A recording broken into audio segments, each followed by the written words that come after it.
여러분 안녕하십니까? 그럴 줄 알았다. 이러려고 그랬나? 하긴 한두 번도 아니고 그 사람들 하는 일이 그렇지. 뭐 기대했던 우리가 잘못이지. 동포들이 여기저기서 쏟아내는 푸념소리입니다. 왜 한인들은 원망과 실망에 아쉬운 푸념을 하고 있는 걸까요? 이유는 이번에도 뉴저지 한인회장 후보가 나타나지 않았기 때문입니다. 뉴저지 한인회장 후보 등록 마감일을 상당 기간 연장했음에도 불구하고 결국은 후보자가 나타나지 않았습니다. 혹시나 3만 달러라는 공탁금이 많아서 그럴까 싶어 선관위가 반으로 깎아달라고 이사회에 요구를 했지만은 거부당했습니다. 뉴저지 한인회가 내년 4월 골프대회까지는 수익금이 전혀 없기에 인하시킬 수 없다는 이유입니다. 후보자 공탁금으로 한인회를 운영해야 한다는 얘기입니다. 웃기는 발상입니다. 뉴저지 한인회가 이렇게 열악한 상황이구나 생각하니 안타깝다는 생각이 들기도 하지만은 실상은 말도 안 되는 한심한 운영을 하고 있다는 사실을 스스로 들통을 내고 있습니다.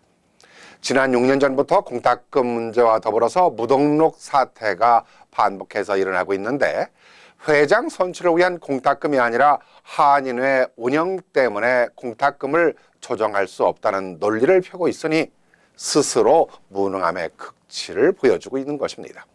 그렇다면 회장 선출이 없을 때는 어떻게 운영을 했으며 회장 선출할 때라도 공탁금을 제대로 지불한 회장이 없었는데 그러니까 회장 선출에는 관심이 없고 공탁금에만 눈이 멀어 있다는 꼴처럼 보입니다.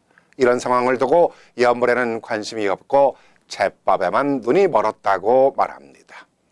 물론 그렇지 않기를 바라는 마음이지만 뉴저지 한인회의 무등록 사태가 처음 있는 일도 아니고 반복해서 일어나고 있었는데도 아무런 대책이나 방안을 준비하지 않은 것을 보면은 무능함의 한계를 다 보여줬다고 봅니다. 이런 뉴저지 한인회가 과연 존재해야만 하는가 하는 지적을 하지 않을 수 없습니다. 동포사에서 존재성 여부까지 논란이 일고 있는 것은 이러한 문제들만이 아닙니다. 뉴저지 한인회는 30여 명의 이사회를 구성하고 있지만은 28대가 출범을 하면서 사실상 이사장조차 제대로 구성되지 않은 채 운영되고 있습니다. 이사회마다 참석하는 인원도 겨우 5, 6명에 지나지 않았고 나머지는 카톡이라는 문자나 이메일로 위임을 하는 우스꽝스러운 이사회가 계속해서 개최되고 있습니다. 이러니 어떠한 안을 가결시키더라도 제대로 될 리가 있겠습니까? 상당수 이사들은 이사회비조차도 제대로 납부하지 않고 있어서 과연 이사로서 자격조차 있는지도 의심스럽다는 지적이 있습니다. 이사회나 집행부의 모습은 이번에만 이런 실수를 하는 것이 아니라 수년간 반복되는 모습을 보이고 있으니 이게 문제입니다.